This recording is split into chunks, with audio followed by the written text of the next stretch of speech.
Alright, so let's talk a little bit more in depth about merging 3D objects. Now, up till now in the course, we've just created objects and then just doing some reflection properties and things with the ground plane, integrating them into photographs. But sometimes you're going to want your 3D objects to actually interact with each other, perhaps reflect off of each other or even cast shadows on each other and all different things like that. And that's when you need to actually merge 3D objects together. Now, the beauty of it is, even though you take two 3D layers and merge them into a single one, you can still edit each individual object by managing them through your 3D panel here. So let's go ahead and take a couple of things here. I've actually got a shape, a 3D shape that I've already created here, and you just rotate it around. You can see I've got an inflated face on it. And all this is a simple circular shape that I extruded. And then just went inside of, let's go ahead and select that layer, in my cap features, which is this third tab over in the properties panel, there is this inflation section.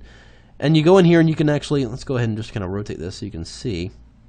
And I can increase the strength and just make it kind of blow out, just messing around with the angle.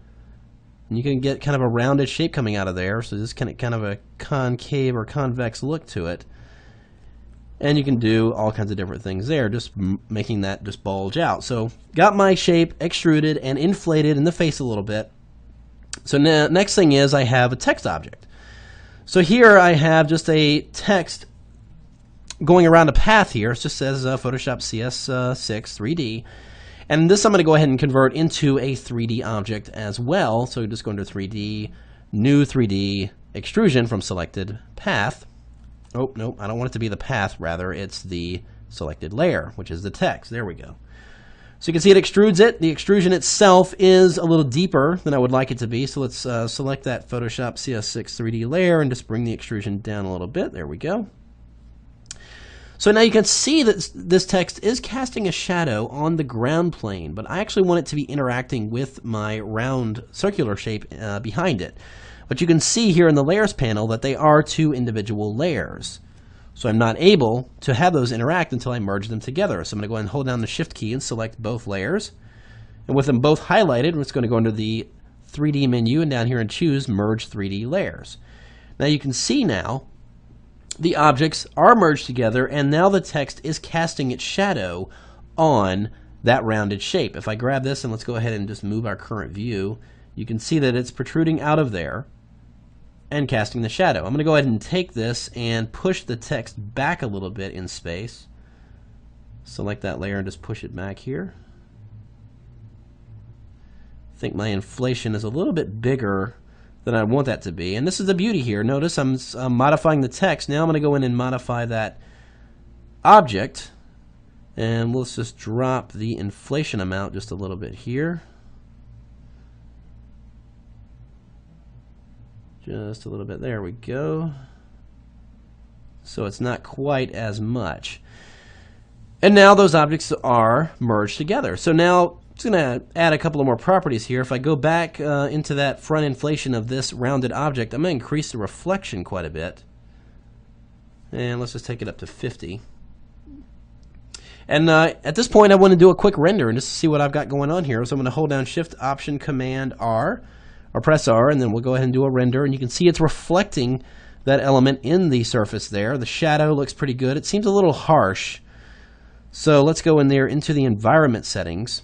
And this is where you've really got to get familiar with all the different properties in here. Once two objects are merged together, they're going to interact a little differently, and you're going to see things really start to take shape differently. So, all right, so we got the shadow here. Let's go ahead and just do another render.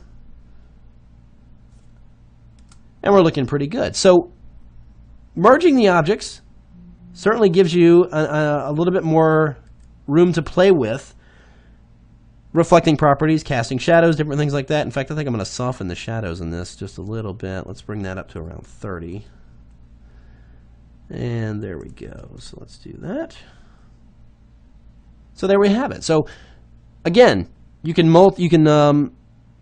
merge multiple 3D objects or 3D layers. You can select two or more. It used to be you can only select two at a time and merge them together, but now in CS6 you can actually merge more than two layers. I wouldn't recommend, still, even though it has the capability of merging more than two layers at once, I would be careful with it because things might tend to shift around and you might be playing around with things more and tweaking them more than you would want to. So just keep it in moderation. Do 2 or 3 layers at a time if you've got multiple layers to be merged together. But again, remember, in that 3D panel, these items are still separate. This is the key thing to remember. Even though they are merged in the 3D panel, we can see that we have one 3D layer.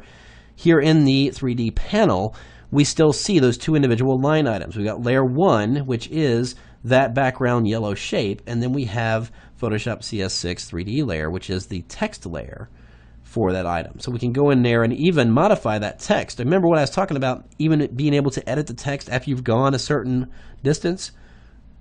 Once you've got that element in there, let's go over here into the layers panel and let's just change the text. We'll just call it, maybe I want it to say Extreme 3D. And if I close that and save the changes, it's going to update that. Still maintaining all those 3D properties. It's still merged together, casting the shadows. And if I do a render, I can see all my reflection properties going in there. So numerous ways to take advantage of 3D objects. You can do impressive things with a single 3D object layer, and you can also merge them together to get some really interesting things going on with your images. And again, if we take a look back at this background desktop, this was created the exact same way. 2 rings that I created by extruding and revolving them, then applying some textures to them, and then getting really, really close in on them, merging them together so they interact. Notice it's reflecting itself here and it's casting a shadow over here, all created in Photoshop CS6 by being able to merge those objects together. Now, at this point in the course, we've gotten to where we know how, we're very familiar with creating objects, importing objects, and then positioning them and applying certain properties to them. Now it's time to start dressing up our art with textures and surface properties, things like light reflections and light properties, adding bump maps and textures and things like that. We're going to talk about that over the next 2 lessons, and this is where it starts to get really, really interesting. So let's have a look.